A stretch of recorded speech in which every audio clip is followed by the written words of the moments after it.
Assalamualaikum. Kali ini kita akan membahas relevan cost, khususnya adalah stop or continue, yaitu keputusan untuk memberhentikan atau meneruskan suatu kegiatan operasi. Ya, ada 4 keputusan di sini. Kali ini kita khusus membahas stop or continue saja.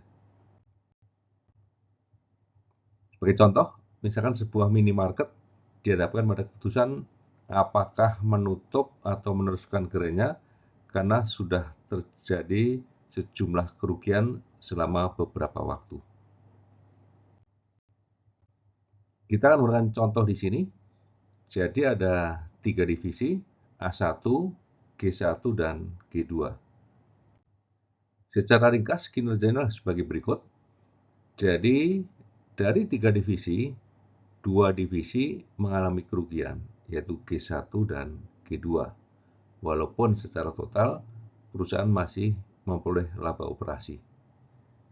Perusahaan bermaksud untuk menutup salah satu saja, apakah G1 atau G2, dan keputusan ini tidak mempengaruhi biaya tetap yang terjadi, sehingga secara total jumlah biaya tetap akan tetap sama, apapun keputusan yang diambil.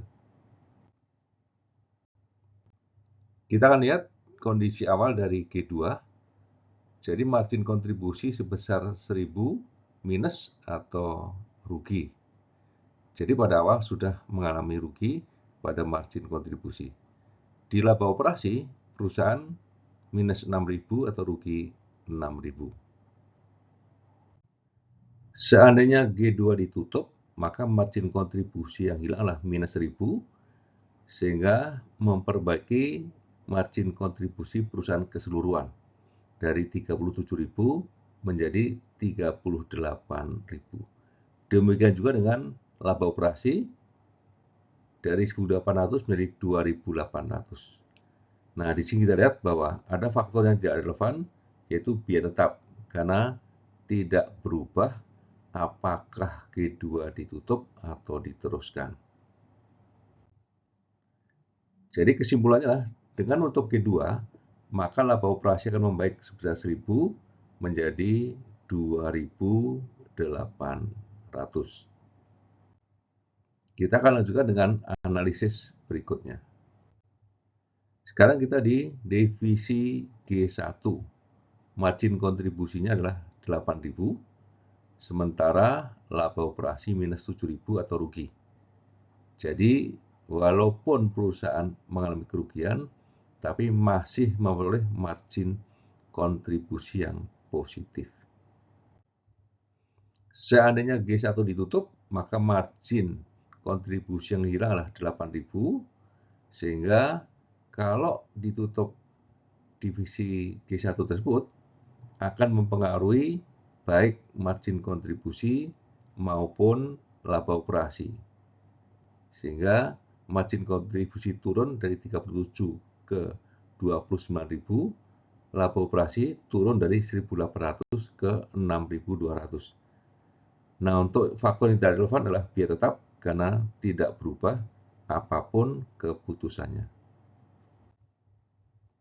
Sehingga kesimpulannya di sini adalah dengan menutup G1, maka laba operasi akan berkurang sebesar 8.000 menjadi 6.200. Baik, sebagai kesimpulan akhir, kita lihat dua alternatif, yaitu menutup G1 atau G2. Jika menutup G1, maka laba operasi akan berkurang menjadi minus 6.200. Sementara jika menutup G2, maka laba operasi akan membaik menjadi 2.800. Sehingga secara kuantitatif keuangan, di sini sarannya lah sebaiknya lah G2 yang ditutup karena akan memperbaiki laba operasi. Baik, sebagai catatan akhir di sini, stop or continue, berhenti atau terus untuk suatu kegiatan operasi adalah salah satu bentuk dari keputusan keuangan jangka pendek. Suatu keputusan keuangan jangka pendek akan dilihat pengaruhnya pada biaya, pendapatan, atau laba. Jika menurunkan biaya, meningkatkan pendapatan atau laba, maka keputusan itu secara ekonomis adalah positif. Baik, sampai di sini. Wassalamualaikum warahmatullahi wabarakatuh.